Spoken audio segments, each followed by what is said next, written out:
Olá, seja bem-vindo para mais um vídeo no mundo de Darkar.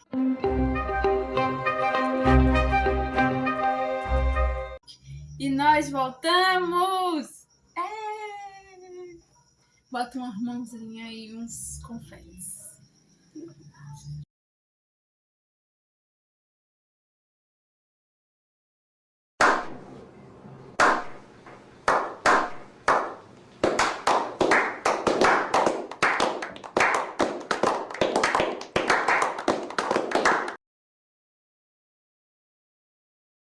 O vídeo de hoje é sobre indignidade. Eu vou falar tanto do sentimento de indignidade, a sensação de indignidade, quanto de ser indigno, do status de ser indigno. E aí a gente vai trabalhar basicamente o livro de Romanos, que Paulo mitou. Paulo mitou em Romanos. Então, quando você peca e pensa em voltar para Deus, como você se sente? Você se sente sujo, né? Você se sente indigno de voltar para Deus. Você se sente pecador, você se sente imundo. Você fica assim, pô, eu não mereço estar aqui, não sei o quê. Inclusive, eu vi um testemunho da Jordana Vucetic. Uma menina muito fofa. Eu acompanho ela no Instagram e tudo, casou recentemente, glória a Deus. E ela tinha uma vida mundana antes de se converter e tal. Normal, né? Aí ela, né, ela namorava e tal. E aí ela tinha uma vida mundana com o namorado dela e tudo. E aí quando ela se converteu, ela se sentia muito suja, se sentia muito errada, né? E tinham pessoas que ficavam acusando ela. Ah, você é uma... Tipo, chamando ela de coisas pejorativas, né? Só não chamava ela de santa. Enfim. E aí ela tinha essa sensação, sabe? De que ela era... Que ela ficava vendo e se comparando ao mesmo tempo com as meninas, outras pessoas da igreja. Tipo, essas pessoas... tipo, não tiveram o mesmo passado que eu vivi de uma forma errada, essas coisas. Mas Deus, ele perdoa você no momento que você se arrepende. E você pode não se perdoar no momento que você se arrepende. Mas Deus, ele perdoa você no momento que você se arrepende. Cabe a você trabalhar em você o seu perdão. O que é mais difícil? E cabe a você não retornar às velhas práticas. As pessoas e a sociedade, elas vão sempre julgar você. Muitas vezes vão dizer, fulano fazia tudo que não presta e depois virou crente. Ai, todo crente tem um passado sombrio. Eita, olha fulaninha, era o cão e agora quer pagar de santa. Santa do pau-oco. Nossa, são vários adjetivos. Mas o que importa é sua vida com Cristo. É sua conversão. É a sua entrega a Deus. Claro que na hora você fica indignado, né? Porque ninguém gosta desses adjetivos aí. Mas é uma luta. Então, você não deve ficar preso nessa questão da indignidade. Você deve lembrar que você nunca vai ser digno perante nada que você faça. Tipo, a gente já vai entrar na questão de status de indignidade, mas eu vou deixar isso um pouco mais pra frente. E vamos falar que você não deve se ensoberbecer. Em 1 Pedro 2, verso 9, diz que os cristãos são nação eleita. Isso não quer dizer que os cristãos são mais puros ou melhores que ninguém. Na verdade, os cristãos cometeram grandes atrocidades ao longo da história. Mas agora, a gente já vai lá para Romanos 8:11, que diz: agora, pois, já não há nenhuma condenação para os que estão em Cristo Jesus. Então, você pode se sentir um lixo, você pode se sentir sujo, mas se você for com o coração arrependido e com vontade de mudar, e confessar seu pecado, e mudar, e levar tudo para Cristo, Ele vai te perdoar e você pode ter uma vida melhor. E agora vamos para indignidade na Bíblia, para a questão do status de indignidade.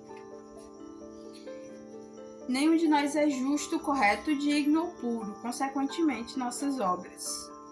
Em Isaías 64, verso 6, diz que todas as nossas justiças são como trapos de imundícia. Então, mesmo as nossas melhores intenções têm egoísmo e imperfeição. Eu me lembro muito assim, eu sei que não tem nada a ver, mas me lembro de certa forma os sacrifícios que Caim e Abel fizeram para Deus. Porque é um pouco falado, mas é bastante interessante.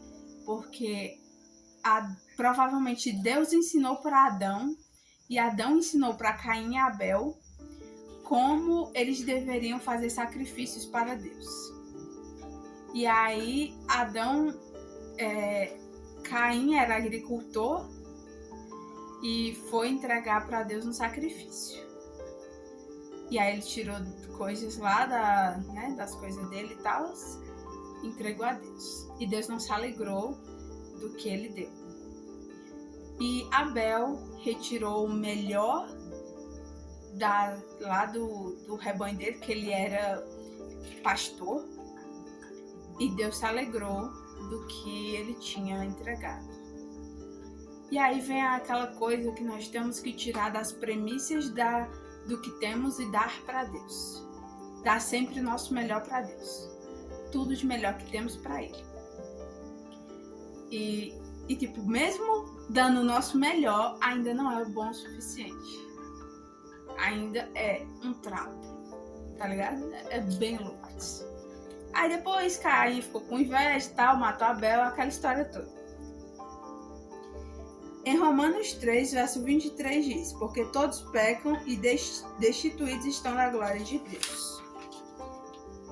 Em Romanos 3,19 diz: toda boca se cale e todo mundo seja condenável diante de Deus. Então, aqui a gente já vai para a questão de que essa insuficiência é como um status legal. Então, a gente é culpado e não tem como pagar a fiança. E já somos culpados e não temos como pagar a fiança. Ou seja, você cometeu o crime e você tá muito lascado, porque você não tem como pagar o advogado. E você não tem como apelar na Suprema Corte.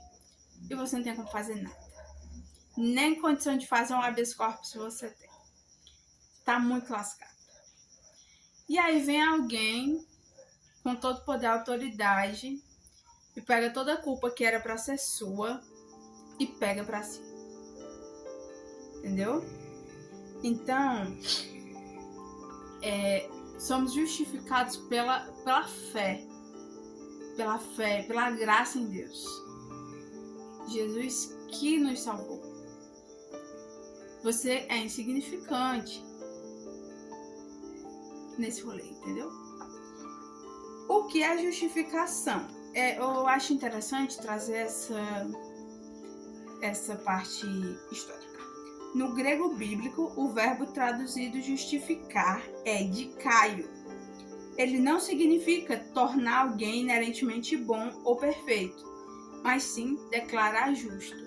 Ah, mas o que isso quer dizer? Deus, quando Ele te justifica, Ele não te tira a qualidade a condição de ser humano pecador que você tem. Mas Ele te justifica. Ele te dá a possibilidade de você ir para o céu. Ele te dá a chance de você ir para a eternidade, de viver com Deus. Mas você continua pecador. Mas agora você tem uma chance. Entendeu? Tem esperança. Há esperança. Então, todo aquele que nele crê não viverá, mas terá a vida eterna. A mesma coisa, né? É um tribunal, onde o juiz inocenta o réu. Isso não muda de imediato suas ações e comportamentos. Aí a resolução do problema, que é a questão da graça. Em Romanos 3, verso 24 ao 26. Deus não fingiu que o pecado não existia. Ele na cruz virou a sua ira para Cristo, poupando toda a humanidade caída. Eu gosto de falar disso porque é muito interessante para mim. Segundo a lei de Moisés, tinha que ser sacrificado um cordeiro imaculado para propiciação dos pecados. E aí, o que acontece? Para expiação dos pecados, tinha que ser sacrificado cordeiro sem mácula. E aí, por que chamam Jesus de o Cordeiro Santo, o Cordeiro de Deus que tira o pecado do mundo, esse negócio todo? Então, ele literalmente cumpriu a lei de Moisés, porque ele foi o Cordeiro Santo, imaculado, que nunca pecou, que tirou o pecado do mundo. Ele tomou para si todos os pecados da humanidade e com o sangue lavou a humanidade. Entendeu? Ele foi o sacrifício puro, perfeito e imaculado que livrou toda a humanidade do seu pecado. Ele cumpriu a lei, entendeu? Ele era o único que podia livrar a humanidade do pecado. Se ligou? É tipo uma transferência de conta bancária, onde o nosso débito é o pecado e a indignidade que foi creditado na cruz de Cristo. O crédito de Cristo, que era sua perfeição, justiça e dignidade, é creditado na nossa conta quando cremos. Aí, o papel da fé. O canal não é o mérito. Como conseguimos acessar a justificação conquistada por Cristo? Através da fé. Romanos 3, verso 28. Aí já é outra coisa. A fé não é uma obra que convence Deus a nos salvar. Não há barganha com Deus. Vou dizer isso sempre. Não há barganha com Deus. É porque eu doei 50 cesta básica para a família carente. Que bom. Isso não muda nada. Boas obras são reflexos de uma pessoa que é convertida. Ou simplesmente de uma pessoa boa. Nem toda pessoa boa é uma pessoa convertida. Nem toda pessoa boa é um crente. Sabe? Então você pode fazer coisas boas e não ser um crente. Não é como se você fosse fazer coisas boas e Deus fosse te dar o céu porque você estava fazendo coisas boas. Você tem que crer em Jesus Cristo como Senhor e Salvador da sua vida e segui-lo, tomar a sua cruz e segui-lo. Para isso, tá ligado? Você tem que fazer essas coisas.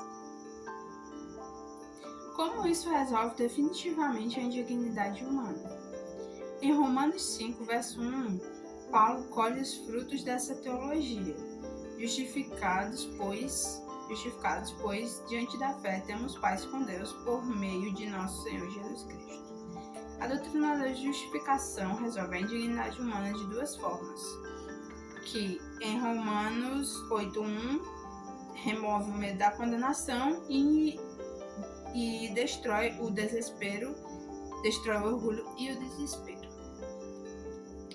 Quando você tá em Deus, você não fica com medo. Eu vou pro inferno, vou morrer. Você fica feliz, caramba, se eu morrer hoje, vou pro céu. É aquele negócio, aquele meme lá, né? Felicidade pra mim é ser arrebatado. Pois é, você fica feliz que vai estar com Cristo. Essa questão do orgulho e desespero é um pouco mais difícil, eu acho que de ser trabalhado, porque parece que é grudado na gente porque tá na nossa carne. Mas ainda tem gente que tem um medo, assim, não é medo da condenação, mas tem muita gente que é tão materialista, preso a esse mundo, que tem muito medo da morte. E aí não é exatamente o medo de ser condenado, mas é o medo de morrer. Aí enfim, compliquei.